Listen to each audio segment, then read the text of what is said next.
আমার নবীর ছোটবেলার একটা ঘটনা শোনা যায়। ও যুবক ভাই, আমার নবী ছোটবেলা রাস্তা দিয়ে হাঁটতেন, আমার নবীর সাথী ভাইরা পাশে খেলাধুলা করতেন। সন্ধ্যা হওয়ার আগে আগে আমার নবীর সাথী ভাইদের বাবা এসে তাদেরকে কোলে করে বাড়ি দিয়ে না যাইতেন। আমার নবী যখন এই দৃশ্য দেখতেছেন, নবীর সাথী ভাইদের বাবা এসে তাদেরকে কোলে করে বাড়িতে নিয়ে যায়।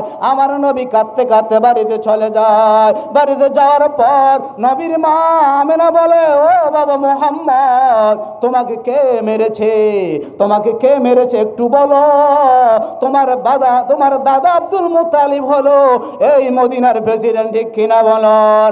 আমার নবী ডাক দিয়ে কো, মা আমাকে কেউ মারে না। ও সন্তান, ও বাবা মুহাম্মদ, তাহলে তুমি কেন কান্দো?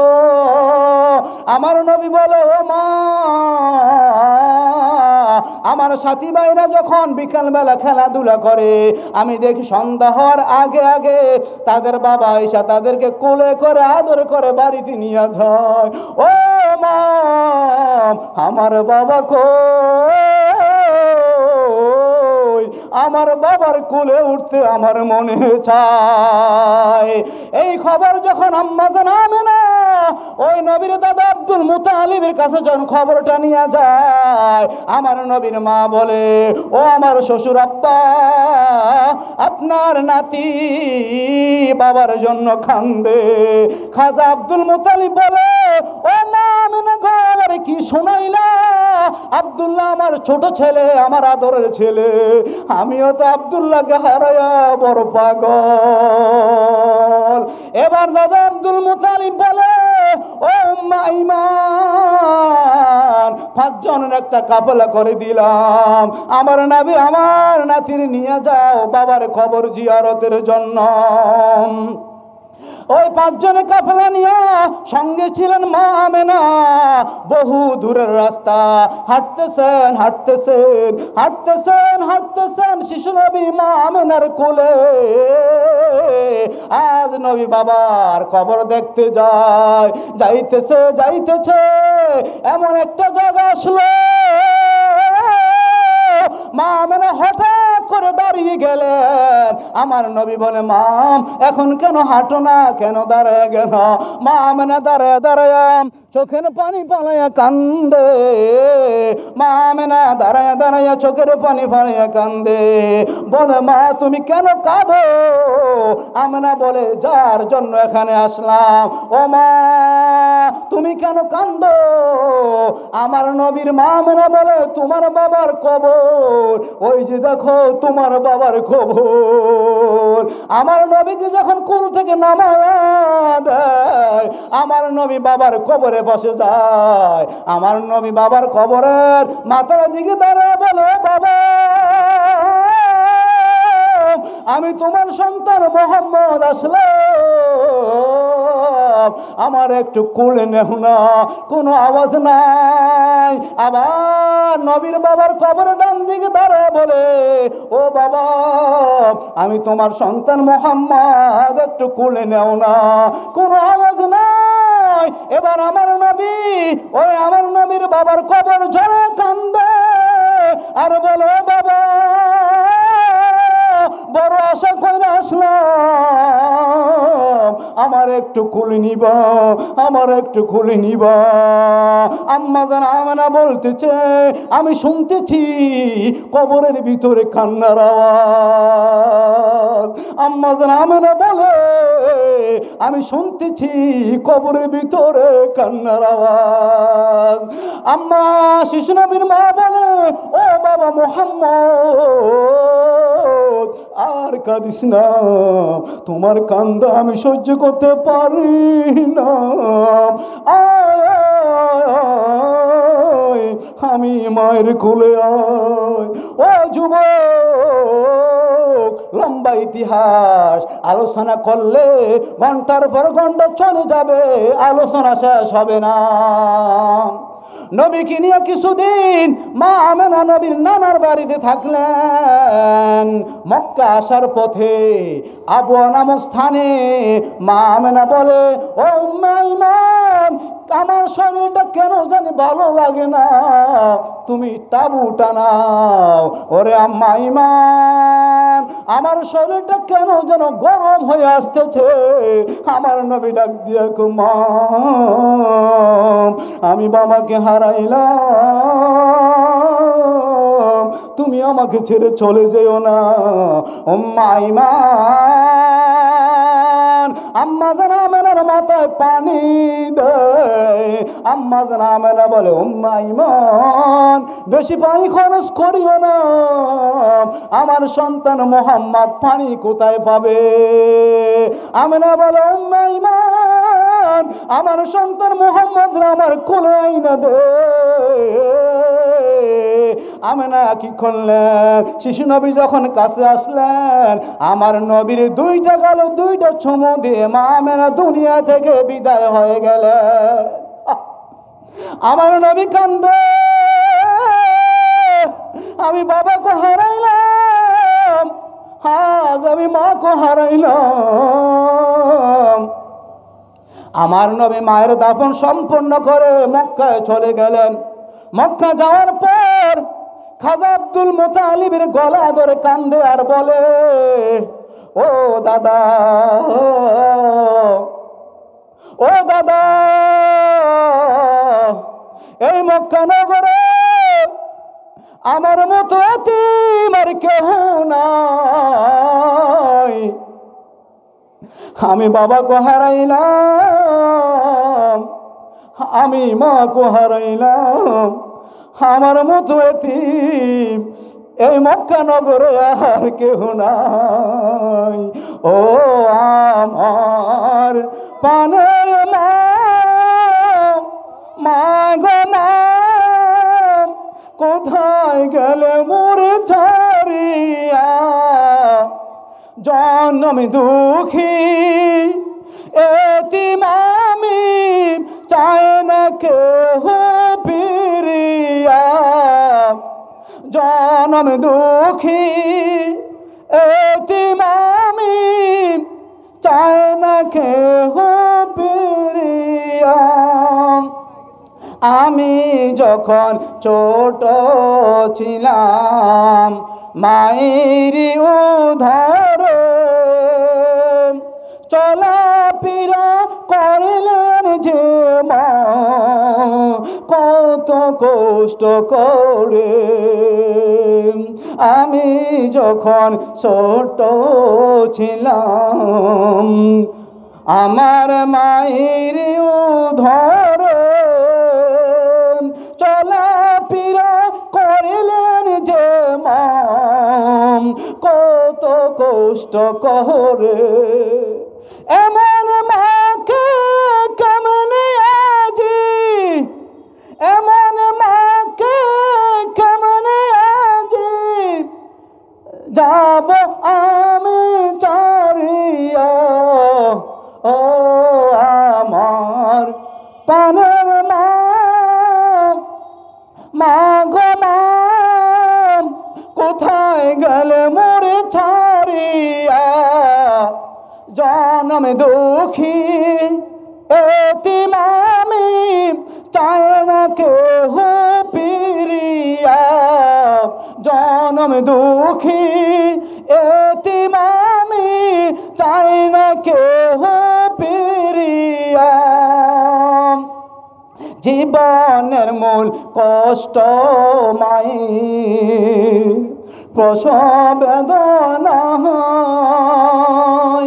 সাত আসমান সাত জমিন তখন মায়েরই মাথায়। জীবনের মূল কষ্ট মায়ের প্রসব বেদনা,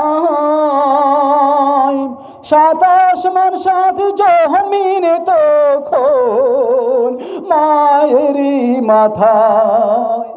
আমার সুন্দর মুখ দেখে মায়ের, আমার সুন্দর মুখ দেখে মায়ের বেতা চাই দেয় হাসায়া ও আমার পানের মা, মা গো মা কোথায় গেলে মোরে ছাড়িয়া, জনম দুঃখী এতিম আমি চাই না কেহ পিরিয়া, জনম দুঃখী এতিম আমি চাই না কেহ পিরিয়া, কত আদর করলেন যিনি আমরার সংসারে, আজ মা জননী শুইয়া রইলেন কবরের মাঝে, কত আদর করলেন যিনি আমরার সংসারে, আজ মা জননী শুইয়া রইলেন কবরের মাঝে, মায়ের কথা পড়লে মনে, মায়ের কথা পড়লে মনে পাগল পাগল হইয়া যায় ও আমার পানের মা, মা গো মা কোথায় গেলে মোরে ছাড়িয়া, জনম দুঃখী এতিম আমি চাই না কেহ পিরিয়া, জনম দুঃখী এতিম আমি চাই না কেহ পিরিয়া। ও যুবক ভাই, যেই ঘরে মা বাবা বেঁচে আছে ওই ঘরের মধ্যে সোনার মক্কা মদিনা আছে, যেই ঘরের মধ্যে মা বাবা বেঁচে আছে সেই ঘরের মধ্যে সোনার মক্কা মদিনা আছে। রাসূল বলেছেন কোন আম্মা যদি এক নজরে মা বাবার চেহারার দিকে এক নজর তাকায়, একটি কবুল হজের সওয়াব ওই সন্তানের আমলনামা লেখা দেওয়া হয়। রাসূল বলেছেন কোন সন্তান যদি দুইবার মা বাবার চেহারার দিকে এক নজরে তাকায়, রাসূল বলেছেন দুইটি কবুল হজের সওয়াব তার আমলনামা দান করা হবে। এক সাহাবী দৌড়ায় এসে বলে, ইয়া রাসূলুল্লাহ, নবীজি গো, আমি যদি আমার মা বাবার চেহারার দিকে 10 বার তাকাই আমার আমলনামা কি 10টি কবুল হজের সওয়াব হবে নি? রাসূল বলেছেন তুমি যদি মা বাবার চেহারার দিকে এক নজরে 10 বার তাকাও তোমার আমলনামায় 10টি কবুল হজের সওয়াব দেওয়া হবে। আরেক সাহাবী দূর থেকে দৌড়ায় এসে বলে, ইয়া রাসূলুল্লাহ, আমি যদি আমার মা বাবার চেহারার দিকে 50 বার নেক নজরে তাকাই আমার আমলনামা কি 50টা কবুল হজের সওয়াব হবে নি? রাসূল বলে হ্যাঁ, 50 বার তাকাইলে 50টা কবুল হজের সওয়াব হবে। আরেক সাহাবী বলে, নবী আমার মা তো দুনিয়া না, আমার বাবা তো খবরে, আমার মা তো খবরে, এখন আমি কার চেহারার দিকে তাকায়া কবুল হজের সওয়াব গুলা নিব? আমি তো মা বাবার কাছ থেকে দোয়া নিতে পারি না, মা বাবার কাছ থেকে ক্ষমা নিতে পারি না। রাসূল বলেছেন, ও মা, তুই মা বাবার কবরের পাশে দাঁড়া, সূরা ফাতিহা তেলাওয়াত কর, সূরা ইখলাস তেলাওয়াত কর, কয়েকবার দুরূদ শরীফ তেলাওয়াত কর, এগুলা তেলাওয়াত করে আল্লাহর কাছে বল, আল্লাহ আমার মা দুনিয়া থাকতে আমি এমন কোন খেদমত করতে পারি না, মার কাছ থেকে ক্ষমা চেয়ে নিতে পারি না। আমার মা তো কবরে চলে গেছে, আমার বাবা তো কবরে চলে গেছে, এখন আমি কেমনে আমি ক্ষমা চাইয়া, এখন আমি কেমনে ক্ষমা পাবো? রাসূল বলেছেন তুমি তোমার মার জন্য বেশি বেশি দোয়া করো, তার উসিলায় তুমি যে মার সাথে অন্যায় করেছো, অপরাধ করেছো, আল্লাহর উসিলায় তোমার জীবনের সকল গুনাহগুলো মাফ করে দিবে। ও শ্রীরামপুরের মা, ও মা গো, আমিও তো একজন মায়ের সন্তান। ও মা, একটা সন্তানকে মাদ্রাসা পড়ান, একটা ছেলেকে কোরআনে হাফেজ বানান, একটা ছেলেকে কোরআনে আলেম বানান। ও মা, দুনিয়া থেকে যাওয়ার পর ওই ছেলে আপনার জানাজার ইমামতি করবে। আপনি কবরে যাওয়ার পর ওই আলেম সন্তান, কোরআনে হাফেজ সন্তান, আপনি কবরে চলে যাওয়ার পর কোনো মানুষ আপনার কবরে যাবে না। ওই আলেম সন্তানটা আপনার কবরের পাশে দাঁড়ায়া বলবে রব্বির হামহুমা কামা রব্বায়ানি সগীরা, রব্বির হামহুমা কামা রব্বায়ানি সগীরা। ও আল্লাহ, আমার মা বাবা দুনিয়াতে আমাকে যেমনিভাবে আদর করেছে, যত্ন করেছে, তুমি আমার মা বাবাকে ওই কবরে জিন্দিগিতে, অন্ধকার কবরে জিন্দিগিতে, কবর এমন একটা ঘর যেই ঘরের মধ্যে কোনো বিছানা না হয়, কবর এমন একটা ঘর যেই ঘরের মধ্যে কোনো জানালা নাই, কবর এমন একটা ঘর যেই ঘরের মধ্যে কোনো আলোর ব্যবস্থা নাই। ও দুনিয়ার টাকাওয়ালা ভাই, ও জমিদারওয়ালা ভাই, আজকে 10 তলা বিল্ডিং এর মালিক হয়ে গেছো, 10খানি সম্পদের মালিক হয়ে গেছো, আজকে সুন্দরী নারী পাওয়া দুনিয়া দুনিয়া করো, আজকে সুন্দরী নারী পেয়ে আখিরাতকে ভুলে গেছো। মনে রাখবা, তুমি যত কোটি টাকার মালিক হও, 10 তলা বিল্ডিং এর মালিক হও, 10 তলা বিল্ডিং বাড়িতে পড়ে থাকবে, 10 তলা বিল্ডিং এই দুনিয়া পড়ে থাকবে, তুমি যাইবা খালি হাতে, খালি হাতে। আর তোমার উপকারে সম্পদ তোমার উপকার আসবে না, এই 10 তলা বিল্ডিং আপনার উপকার আসবে না। যদি আল্লাহর হুকুম মতো চলো, রাসূলের সুন্নত তরিকা মতো চলো, হইতে পারে এই আদর্শের উপর চলার কারণে আল্লাহ যদি তোমার উপর রাজি খুশি হয়ে যায়, এর উসিলায় আল্লাহ আপনাকে জান্নাতের মেহমান বানিয়ে দিবে। ঠিক কিনা বলুন?